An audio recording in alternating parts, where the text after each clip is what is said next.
So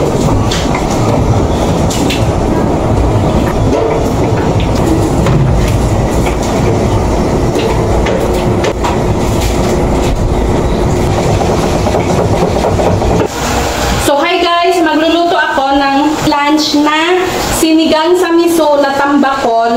Yung kapitbahay kasi namin ay siya yung nagde-deliver sa palengke. Siya yung nagbabagsak ng mga paninda ng isda yung mga nandun sa palengke. So, Mar! Itwin ka na po! Say hello guys! What are you doing? Tableting again. How about you? What are you doing? What are you doing? Kakatapos niya lang maligo guys. Saan ka galing, Lariela?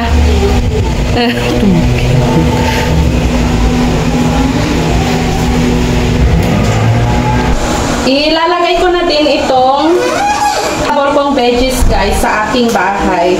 At saka okra. Nilagay ko na kanina yung okra. So yun, hindi ko na hinati-hati yung aking pechay gawa ng meron akong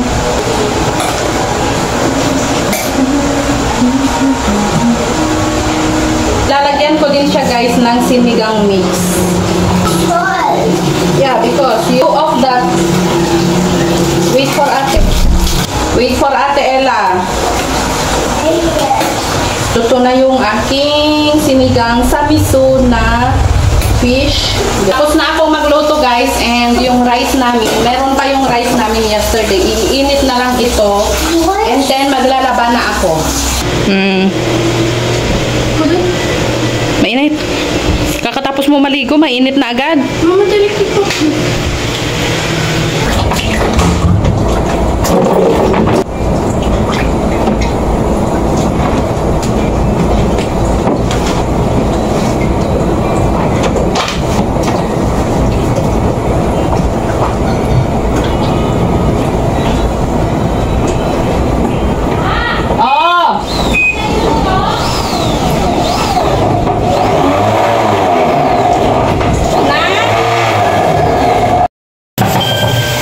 Wala nang laman yung aming rice.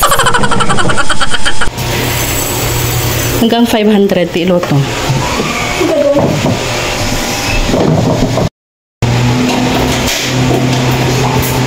So hi guys, tinutulungan niya akong mag-fix ng ng hanger. Good job. Thank you. Lagi nagmamadali yung mga anak ko ah.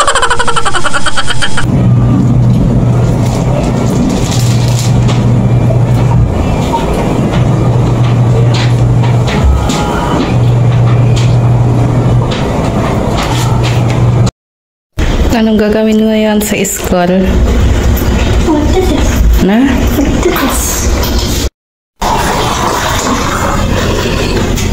Takin yarn, charot.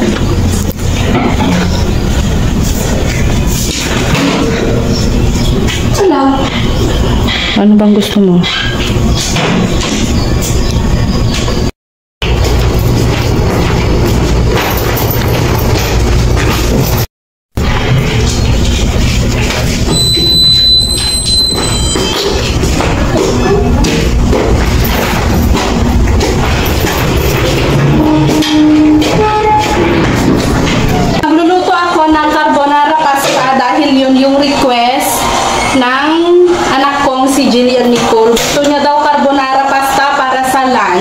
And magpapakulo muna ako ng water para paglutuhan ko doon sa noodles. Ang gagamitin ko nga pala is ito siya, creamy carbonara spaghetti. And yes, ito ay meron na siyang pasta noodles and then yung kanyang creamy sauce. Lalagyan ko lang siya ng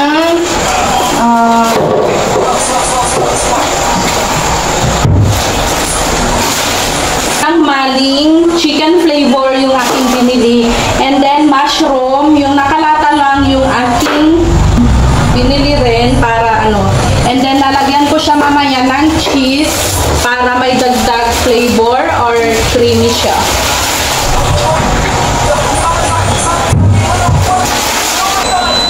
Ako lang ba guys, kapag nagluluto ako ng pasta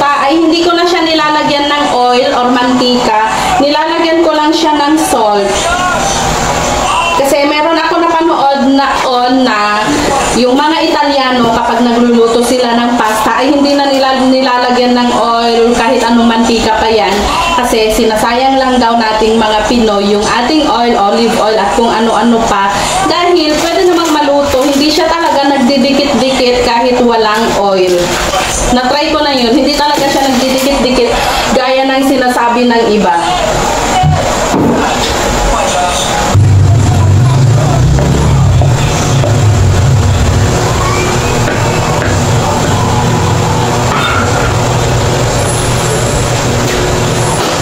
So, ito na yung aking maling. Chicken flavor ito siya, guys.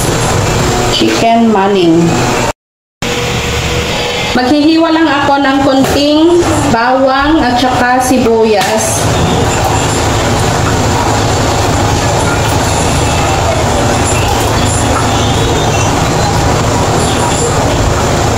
Kanina nga pala, guys, nung nag-i-slice ako nitong maling is akala ko naka-play yung video, yun pala ay hindi. Minsan, tayong mga nag-video, akala natin is naka-play yung play button ng ating mga videos, ay hindi pala. Minsan, kahit dada tayo ng dada, is hindi pala naka-record yung ating mga sinasabi. Then, pag uulitin mo na is hindi na siya ka-original gaya ng nauna mong sinabi. Ganun. Ang laki ng aking braso. So, hayaan nyo na yan, guys. Tanggap ko naman na malaki yung aking mga braso.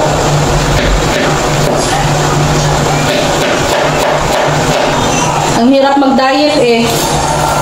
Pero at least, kung talagang gusto kong mag-diet, guys, is talagang nakaka-diet ako. Ganun. Yung aking katawan.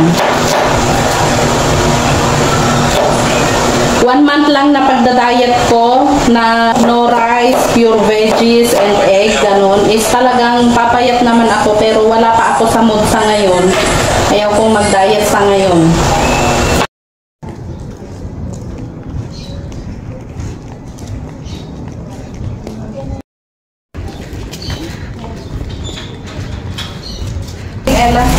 So hi guys, nagluluto ako ng aming dinner and napag-isipan kong magluto ng miswa. Lalagyan ko yung miswa ng patola and then ginisa ko lang siya ng sardinas. So gusto ito ng aking mga anak, miswa at saka sardinas. Gusto nila yung luto na to. Sa ibang bagay lang sila maarte sa mga pagkain. Pero kapag miswa at saka sardinas at iba pang mga gulay ay gusto naman nilang kainin. Ilagay ko na siya lahat. Alam nyo ba, nung mga bata kami, ganito lang din yung aming inuulam. Sardinas na maraming sabaw, na may miswa at maraming dahon ng malunggay. Di ba ako ka-healthy? Naalala ko din, noong nursery si Lariela, guys, ay isa ito sa feeding nila. Pero hindi may sardinas yung kanyang yung kanyang sahog. Ang kanyang sahog ay yung giniling na karne, either pork o kaya chicken. Lagyan ko lang siya ng pepper, itong seasonings. Halo-halo natin para hindi lumikit yung miswa sa ating kaserola. Pag kumulo na ito, is ilalagay ko na rin yung patola. Isasangag ko lang itong leftover namin yesterday na rice. Tignan nyo oh, ang dami, halos hindi siya nabawasan. Hindi na kami nagsaing ng rice, gawa ng, meron naman itong kilabban. Kilabban, ano bang Tagalog ng kilabban? Mekos-mekos muna natin, charot. Mekos-mekos daw.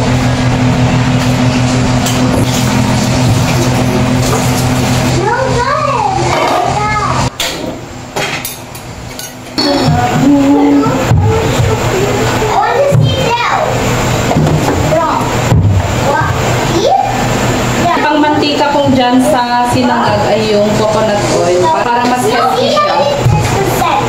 Ilalagay ko na rin itong patola dito sa aking miswa kasi malapit na itong maluto.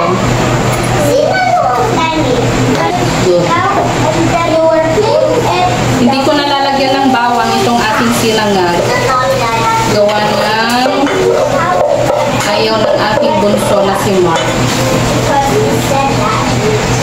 Ako lang ba na kapag may hahawakan ka is kailangan mag-wash ka ng hands. Kasi kapag hindi ka naghuhugas ng kamay, parang ang lagkit-lagkit ng next na hahawakan mo. Ganun. Ako lang ba? Magastos sa tubig. Pero okay lang. Meron akong giniling dyan na pork, pero hindi ko na siya sinahog dito sa aking miswa kasi may gagawan ako.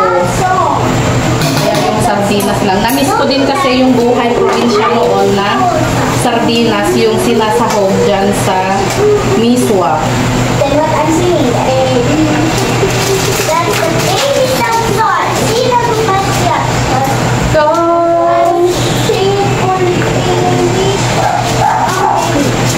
lagyan lang natin konti ng seasonings para may lasa. Yung patola ay pwede na siyang hanguin. Ang ingay ng aso nila dyan sa kabila, guys. Pagpasensya na. Tapos maingay pa yung aking mga anak. Okay lang yan. Ito na siya. Ayan. So, hi guys. Ano yan? Pagkain mo habang nag-assignment? Na?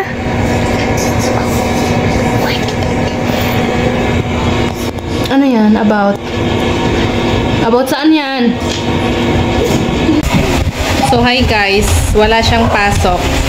And naiwan siya mag-isa kanina dito sa bahay dahil sinamahan ko si Mark sa kanyang school at may pasok din si Mark. Ano, okay ka lang mag-isa dito sa bahay kanina?